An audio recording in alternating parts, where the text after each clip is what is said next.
الحمد لله نحمده ونستعينه ونستغفره ونعوذ بالله السميع العليم من الشيطان الرجيم.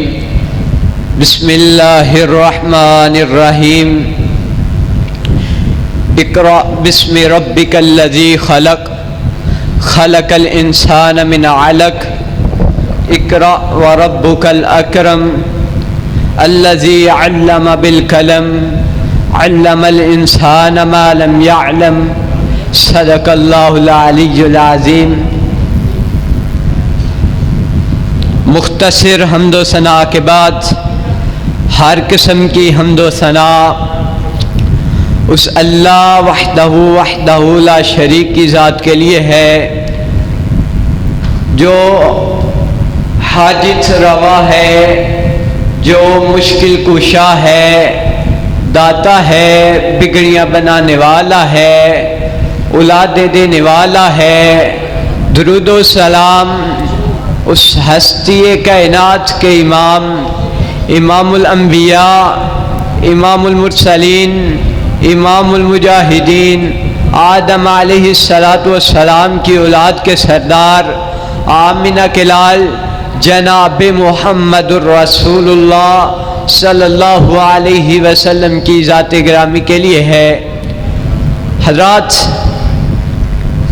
اللہ رب العزت نے قرآن حکیم میں جو آیات کا میں نے تذکرہ آپ کے سامنے کیا ہے، اس میں اللہ تعالی فرما رہے ہیں، فرمایا اقرأ بسم ربک الذی خلق.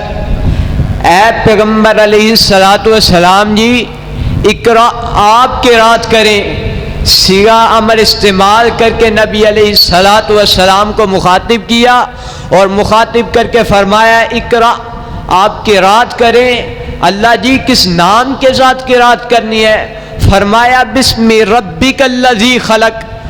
وہ رب جس نے اے پیغمبر علیہ السلام جی آپ کو پیدا کیا.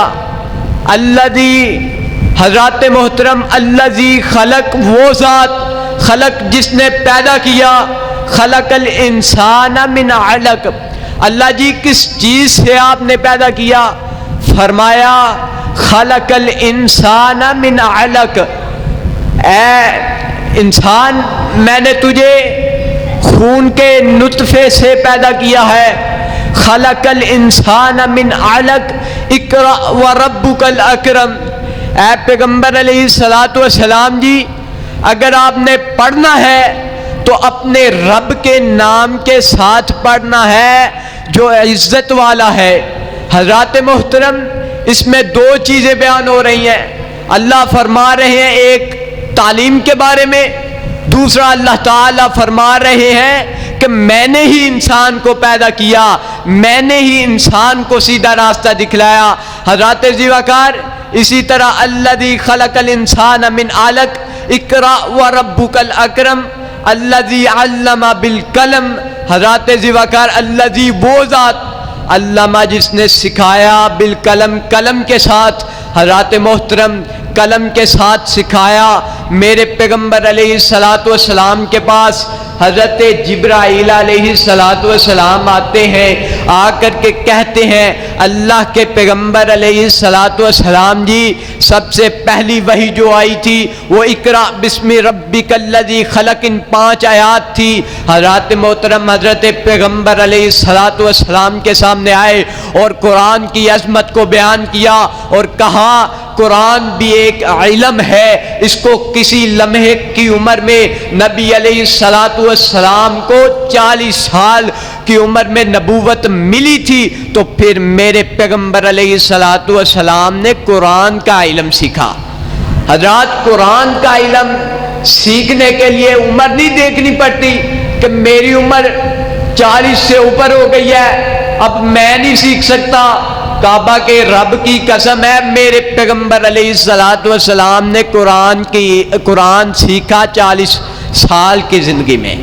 حضرات محترم، اسی طرح قرآن کی عظمت کیا ہے؟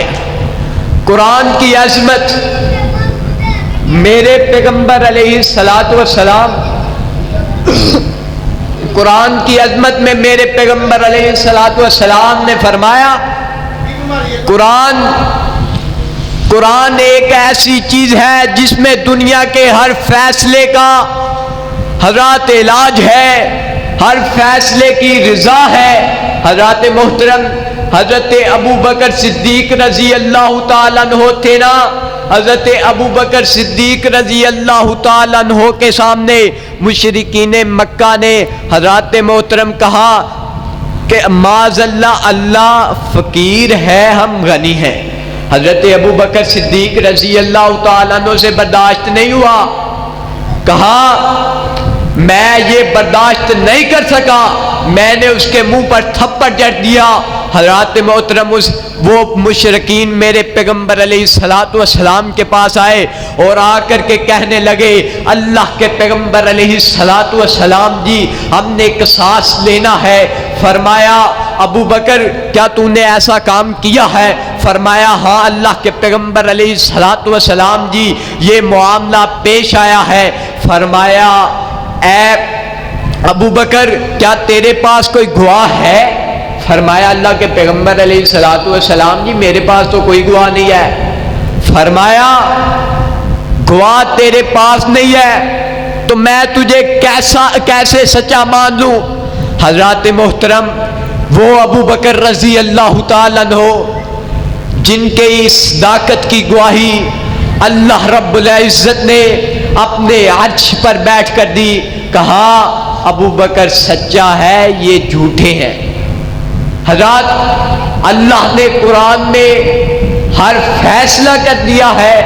حضرات قرآن کو ایسی اللہ تعالیٰ نے عظمت دی ہے، دنیا کی کسی کتاب کو نہیں دی۔ حضرات محترم چاہے وہ بایولوجی کی ہو، چاہے وہ فزکس کی ہو، چاہے وہ زوالوجی ہو، حضرات محترم چاہے وہ معاشیات ہو، چاہے وہ میتھمیٹک ہو، حضرات محترم دنیا کی کوئی بھی کتاب آ جائے اللہ رب العزت نے زیادہ ترجیح دی ہے تو میرے پیغمبر علیہ الصلوۃ والسلام کے سینے مبارک پر نازل ہونے والے قرآن کو زیادہ ترجیح دی ہے۔ حضرات محترم انگلش کا لفظ پڑھنے سے نیکیاں نہیں ملتی۔ حضرات محترم اللہ کے پیغمبر علیہ الصلوۃ والسلام نے فرمایا قرآن کا ایک لفظ بھی پڑھو گے اللہ تعالیٰ تمہیں 10 نیکیاں دیں گے۔ 10 نیکیاں۔ الحمد اگر ہم پڑھتے ہیں اللہ جی کتنی نیکیاں ہو جاتی ہیں؟ الف ایک لفظ، لام 2، ہا 3، میم 4، دال 5، 50 نیکیاں اللہ تعالیٰ الحمد کا لفظ پڑھنے سے دے دیتے ہیں۔ حضرات محترم اللہ تعالیٰ نے کرامن کاتبین کو کہا ہوا ہے کہ جب میرے بندے گناہ کریں، اگر وہ گناہ کا ارادہ کر لے، آپ نے گناہ نہیں لکھنا، جب وہ گناہ کر لے تو پھر لکھنا ہے، گناہ کو ایک ہی لکھنا ہے۔ حضرات محترم پھر کہا اگر میرا بندہ نیکی کا ارادہ کرے تو نیکی کو جب وہ ارادہ کرتا ہے تو اس کی ایک نیکی لکھ لینی ہے، جب وہ نیکی مکمل کر لے تو حضرات محترم اس کی 10 نیکیاں لکھ دینی ہے۔ حضرات اللہ کے پیغمبر علیہ الصلوۃ والسلام کے سینے مبارک پر نازل ہونے والی کتاب قرآن کو اللہ تعالیٰ نے اتنی ترجیح دی ہے۔ حضرات محترم اسی طرح میں مثال دے کر کے سمجھاتا ہوں۔ حضرات اللہ رب العزت نے دنیا میں کسی گھر کو ترجیح نہیں دی، اللہ رب العزت نے نہ حضرات محترم جامع مسجد توحید اہل حدیث کو اتنی حضرات ترجیح دی ہے، اتنی عظمت دی ہے۔ حضرات محترم نہ اللہ تعالیٰ نے عمر بن خطاب رضی اللہ تعالیٰ عنہ اہل حدیث کی مسجد کو اتنی ترجیح نہیں دی۔ حضرات محترم اللہ تعالیٰ نے اپنے گھر کو زیادہ ترجیح دی ہے، وہ مکہ اور مدینہ کی ہے۔ حضرات محترم وہ مکہ اور مدینہ کو ترجیح دی ہے، اسی طرح اللہ رب العزت نے قرآن کو سب کتابوں سے زیادہ ترجیح دی ہے، چاہے وہ کسی دنیا کی کسی بھی علوم کی کتابیں ہو، اللہ تعالی نے سب سے زیادہ عزت عظمت دی ہے تو قرآن والے کو دی ہے یا قرآن کتاب کو دی ہے۔ اگر ہم دیکھ لیں دنیا کی کتابیں پڑھنے والا پڑھتا رہے، اپنی نوکریاں تلاش کرتا رہے، جب تک میرا رب کوئی سبب نہیں لگاتا تو حضرات محترم وہ نئی حضرات زیواکار اس کو نوکری ملتی۔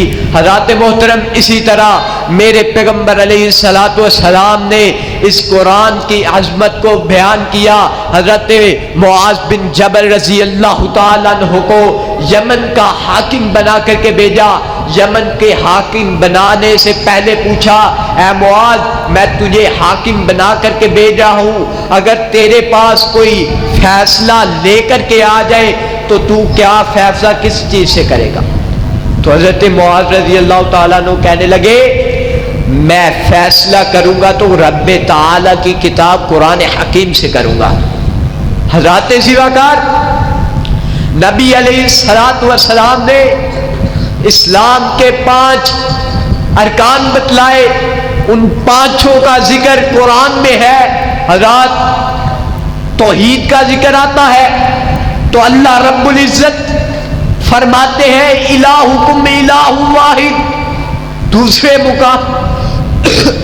مقام پر فرماتے ہیں حضرات محترم قل هو اللہ احد۔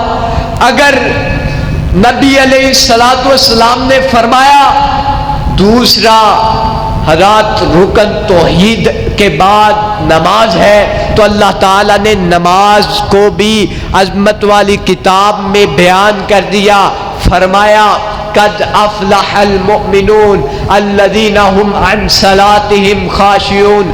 کہیں اللہ فرماتے ہیں یا ایھا الذین آمنوا اتقوا اللہ۔ حضرات محترم میرے پیغمبر علیہ الصلوۃ والسلام کے سینہ مبارک پر نازل ہونے والی قرآن نے حضرات ہر چیز کو سامنے رکھا ہے، ہر فیصلے کو سامنے رکھا ہے۔ اسی طرح حضرات قرآن کا اسلام کا تیسرا رکن حضرات محترم روزہ آتا ہے تو روزے کے بارے میں اللہ رب العزت قرآن حکیم میں اعلان فرماتے ہیں یا ایھا الذین آمنوا کتب علیکم الصیام۔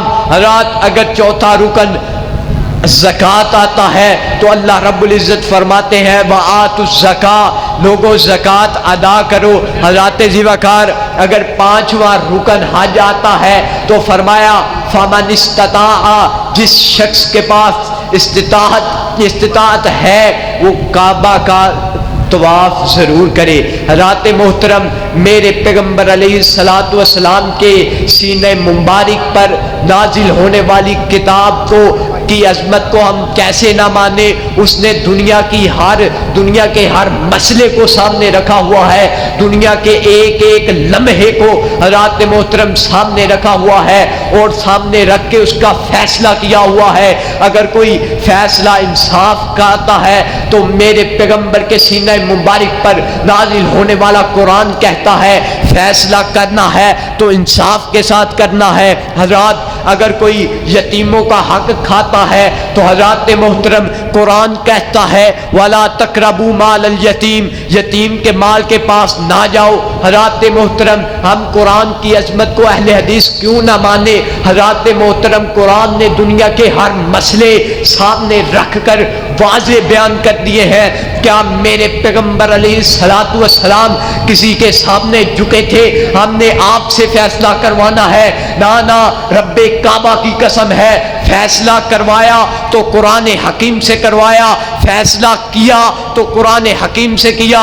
حضرات محترم اسی طرح ہم آج دنیا کی طاقتوں سے حضرات اپنے فیصلے کرواتے ہیں۔ رب کعبہ کی قسم ہے دنیا کی طاقتوں کو چھوڑ دو، قرآن کو ترجمے کے ساتھ پڑھو، تفسیر ابن کثیر پڑھو، تفسیر القرآن الکریم پڑھو۔ حضرات محترم آپ کو سمجھ آ جائے گی کہ اللہ رب العزت کی اس کتاب سامنے دنیا کے ہر مسئلے کو سامنے رکھا ہوا ہے، دنیا کی ہر چیز کو سامنے رکھا ہوا ہے اور اس کا فیصلہ کیا ہوا ہے۔ حضرات زیوکار، اسی طرح میں اپنے رب کی عزت کی قسم اٹھا کر کے کہتا ہوں، جو شخص قرآن کی حضرات زیوکار قرآن کے مفہوم کو سمجھ جاتا ہے وہ بندہ کامیاب ہو جاتا ہے۔ جو بندہ قرآن سے لا تعلقی کا اظہار کرتا ہے وہ اللہ رب العزت کے راستے سے دور ہو جاتا ہے۔ حضرات محترم، آج ہم بایولوجی کی کتابوں کو تو اتنی عظمت دیتے ہیں، روزانہ پڑھتے ہیں، رب کعبہ کی قسم ہے ہم نے کبھی روزانہ قرآن حکیم کی تلاوت نہیں کی ہے۔